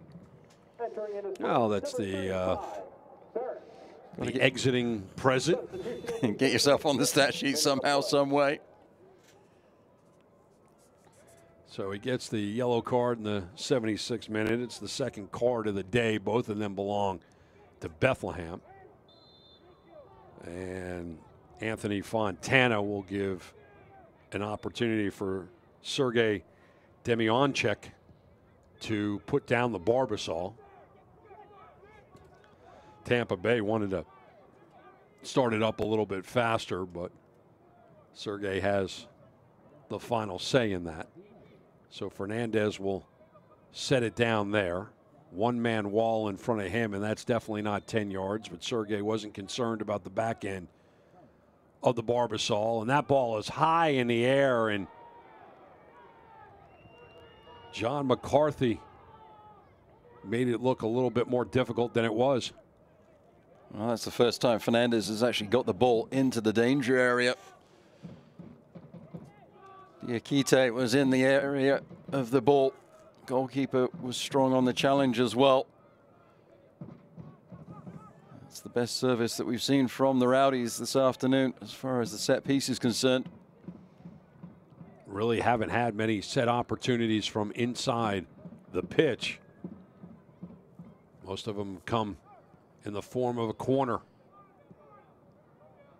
Switching sides, looking for Morrell. Morrell carrying it into the 18 and then out, chipping it in. And that is cleared out coolly by the Steel. Diakite with some big-time defense.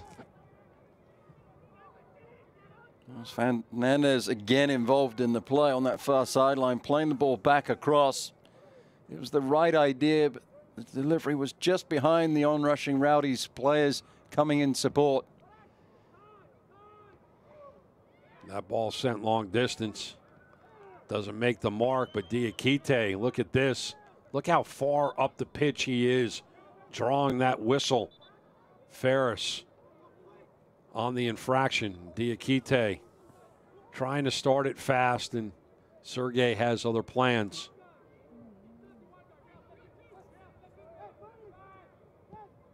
Gorski. Morad. And that's headed away before it gets to Morrell.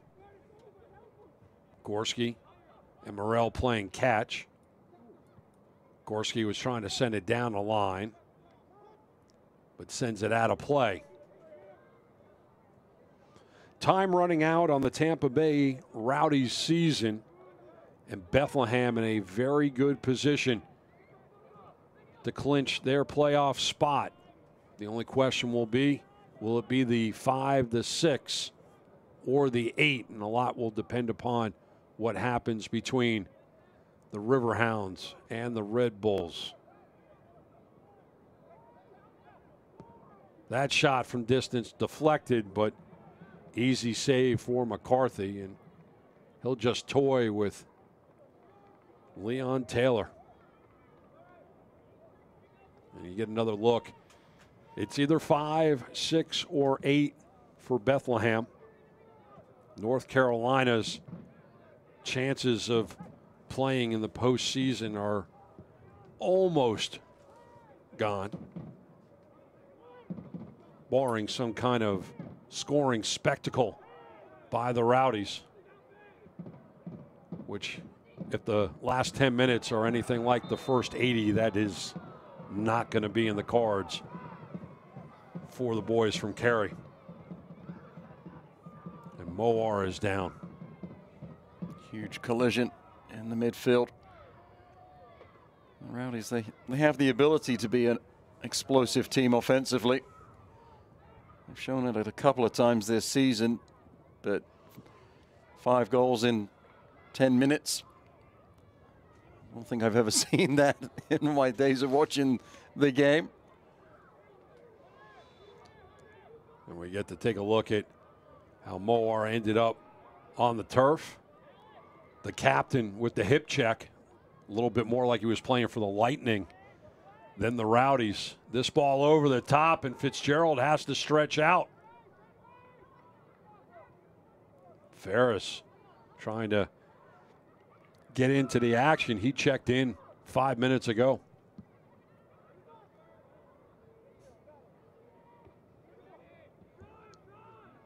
And that goes out of play, and throw down the line, foot race. Taylor got there, and the ball will stay with the Rowdies. Real getting a little testy with Morrell.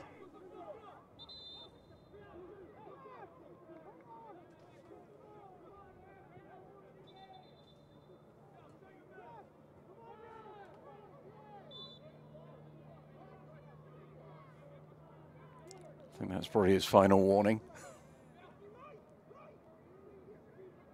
And they'll get a little chippy in the last 10 minutes. Back heel is cleared out.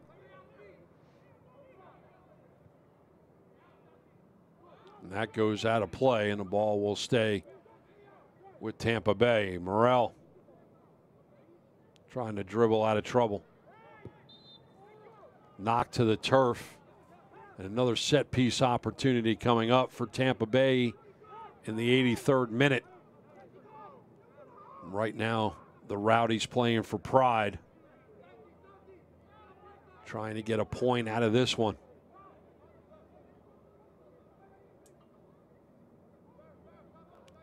Fernandez, another poor delivery, and that's headed away. Thought for a moment he had an opportunity to go right at it.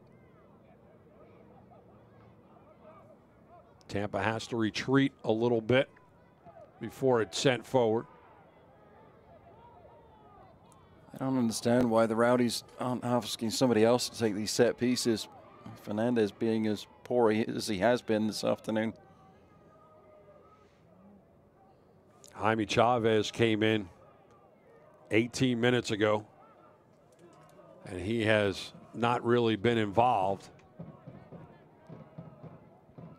So Moar is coming out, and Nanko is checking in for him here in the 84th minute. Nanko will wear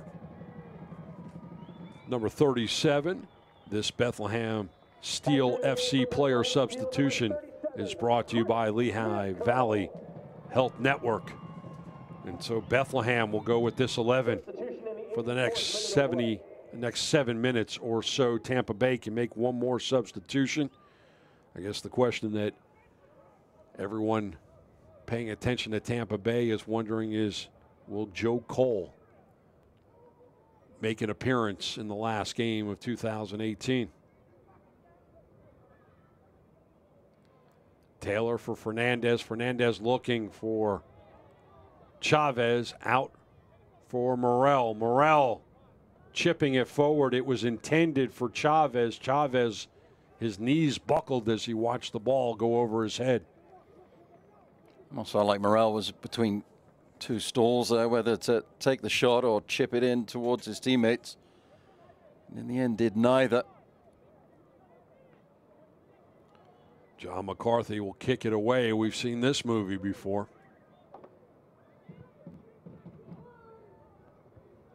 Into the middle of the pitch. Everybody lets it go forward. Nanko is trying to get his first touches of the afternoon. Taylor, that's on you.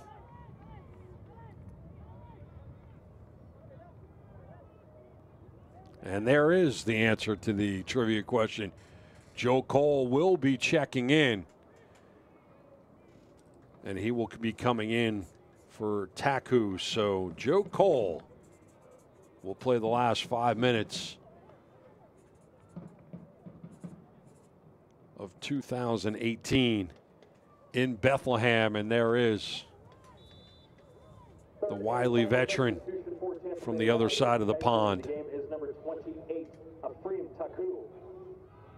Entering in his place, number 26, Joe Cole. And he gives chase. Substitution in the 86th minute of play. And wouldn't it be fitting if somehow, some way, Joe Cole would be the man to tie this game at 1 apiece? It's 4 minutes, enough time for him to have an impact. Can't be a lot of stoppage time in this second half. We've had all 6 substitutions, so it'll probably be the obligatory 3 minutes, but a little surprised that Neil Collins didn't go to Joe Cole a little bit sooner, give him more of a run. Bethlehem will play some catch. Blasting his way through, Fitzgerald sliding to pick up the loose ball. And he'll send everyone forward in the 87th. Punting it high and long. Chavez basically mugged by Ofemu. Might have gotten his wallet on that one. He spent so much time on his back hip. Real sending it down the line. Ferris goes down. Morad gets it knocked away. Vengard sends it forward. The one touch. Tangled up and still able to send it forward. And here comes a counter by the Steel. Oh, and what a move. Nancho.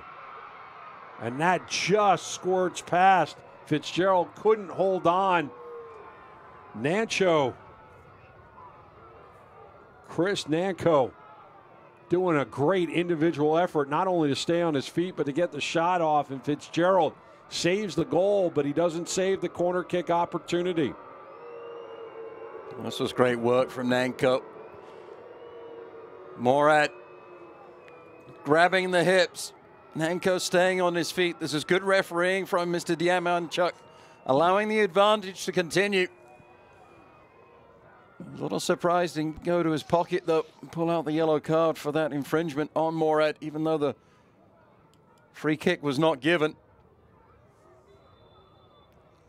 And there's going to be a penalty opportunity for Bethlehem. They go short. This ball into the box. Diakite puts his head on it. The intended target was Ferris. And Bethlehem is going to take their time.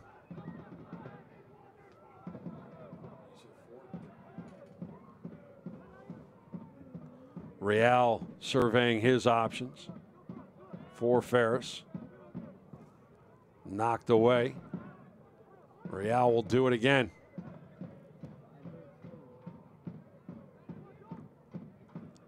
They'll work it into the, or at least towards the 18. Now Ferris keeps it in play, but before that, he knocks it out. And Fitzgerald will right foot it down the pitch in the 90th minute. Get a look at Joe Cole. Whistle stops play, and Martin Vanguard can't believe it. I don't think Joe Cole's touched the ball yet. He's tried. He's gotten on it, gotten near it. He's doing everything he can to make a play. Ofemu sending it forward. Well, Cole got his head on it. Sent down the line.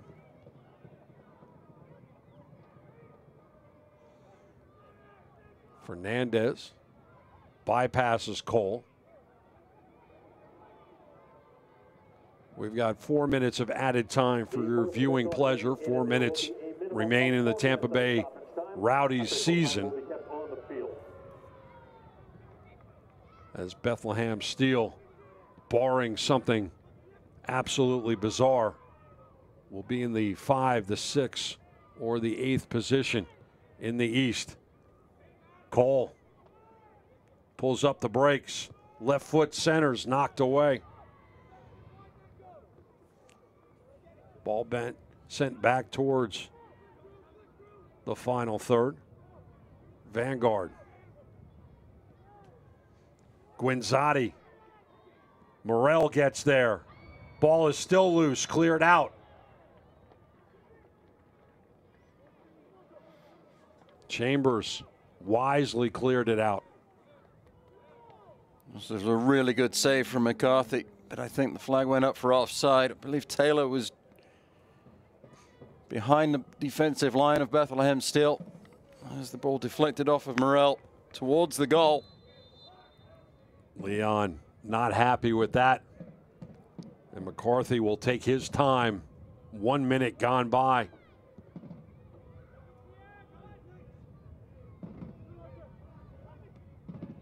And that's sent forward. Too heavy for Morel. Matthew Real will take his time, survey his options. And he's milking the clock.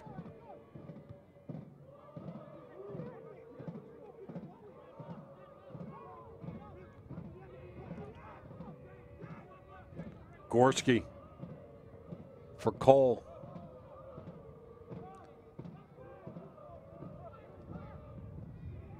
Diakite telling Morad, go forward. Morel into the box, punched out by McCarthy. Oh, so close. Chavez was just trying to deflect it towards the goal.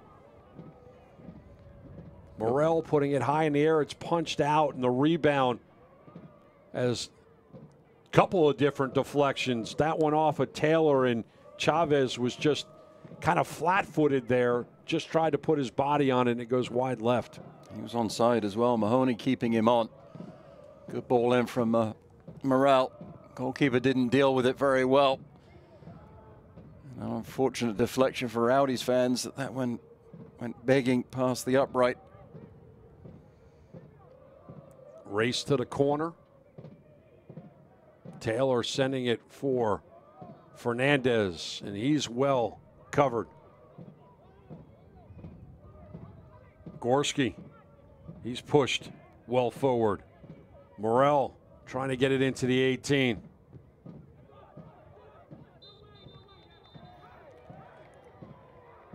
Tampa Bay is not going to be happy with that point, as the referee points to McCarthy. Looked like that was the man who touched it last.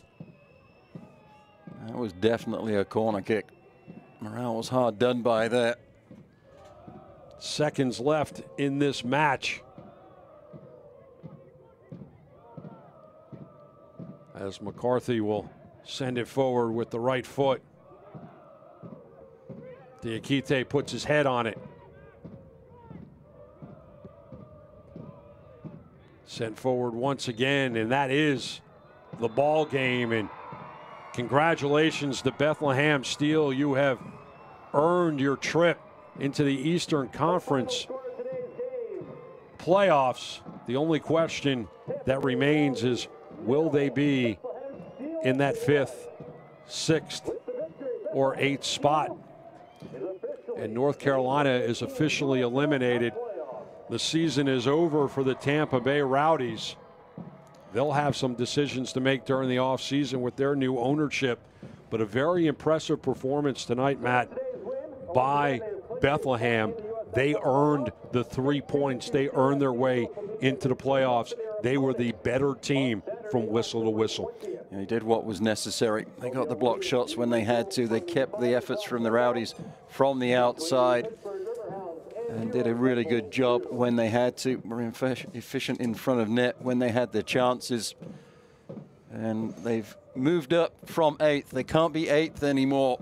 Will they be 5 or 6? Well, there you go. We'll have to wait and see until the Red Bulls play. The kickoff for the Red Bulls 2 will happen shortly. It starts at 5 o'clock. So for Bethlehem, they get the 1-0 win. Galena at the 13th minute put it in the back of the net. Highlights and stats when we come back. Stay with us. Postgame coming up. Upgrade to the ultimate entertainment experience. One box, one remote. One place for live TV, recordings, and your favorite streaming apps. Powerful features get you to what you want quickly and easily. And stream live and recorded shows on all your compatible devices or download to watch on the go. Upgrade to TV your way.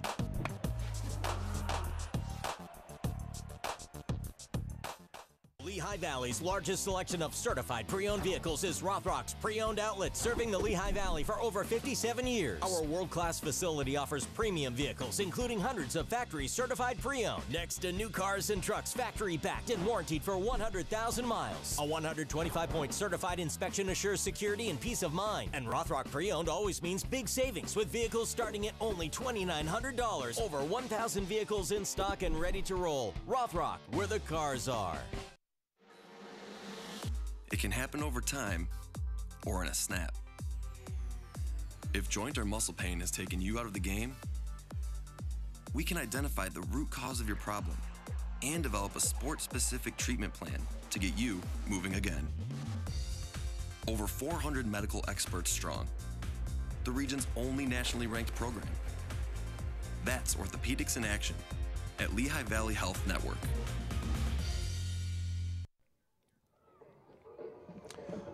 Welcome back to Goodman Stadium.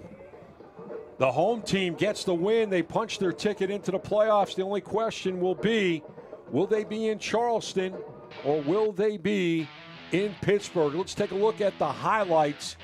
In 13th minute, Aronson to Galena. Back in the net. It was a wonderful build-up play. Moar on the left flank, getting the ball in to Aronson. The young man, knowing he's going to get contact, is patient, looks up, looks to his right, knows that Galena is there. I thought Galena's touch took away the shooting opportunity, but he buries it into the back of the net. And then the Rowdies, they tried their best to find the tying goal. But moments like that, a wonderful save from McCarthy down to his right, a left-footed shot from Fernandez challenging the goalkeeper. Talk about challenging the goalkeeper. How about Herbers from distance? And the goalkeeper, Fitzgerald, had make every use of his frame to make that save. And then he gets bailed out here. Yeah, Fitzgerald, with the exception of the one goal he gave up 13th minute mark, really kept the Rowdies in this game. Did everything he could. At the death, Nankup on a substitute did really well to keep his feet after the challenge from Morad. Challenges the goalkeeper. And then this was the last moment for the visitors as the goalkeeper McCarthy doesn't punch it out very well. And Chavez is onside, but he isn't able to deflect that one in on frame. So we now take a look at your Eastern Conference standings. They are up to date as of right now. New York and Pittsburgh will play in just moments. But currently Bethlehem jumping up to number 5. Different scenarios with New York. They can get to 50 or they can get to 52. But Cincinnati, Louisville, Pittsburgh, and Charleston will all be hosting matches a week from now. It's going to be really interesting. So Nashville will be going to play against FC Cincinnati. Louisville, they've had their problems with New York Red Bulls too. I'm not sure that the boys in purple will be happy if the Red Bulls 2 stay in 7th or not, but either way, they will be home and hosting. And then the Riverhounds, they're going to be tough whoever they face. In the West, it is now final. Swope Park has knocked out San Antonio. San Antonio looked like they were in that number 8 position, but a huge win today by Swope makes them the number 7 team in the West. St. Louis in 8th. Orange County has been brilliant all season long. Right behind them, Sacramento and Phoenix. Real, Reno. How about Reno getting in to the playoff pictures? T2 in there as well. It is going to be a really, really great tournament coming up for the Cup. It's going to be really exciting. The West has been really close, as the East has as well, although Cincinnati did run away and hide from the rest of the Eastern Conference. But there's been some shock results of late in the Western Conference. Orange County losing last night. Phoenix Rising have not been good of late, and Real Monarchs kind of went off the boil as well, although they have managed to get 2 wins on the bounce. There's Bethlehem still tonight, but managed to get the all-important 3 points. Congratulations to them. They're going to the playoffs. And as the season comes to a close for the Tampa Bay Rowdies, we have an opportunity to say goodnight. For Matt Stubbington, I'm Bruce Silverman. Thanks for being with us. Bethlehem 1, Rowdies nada.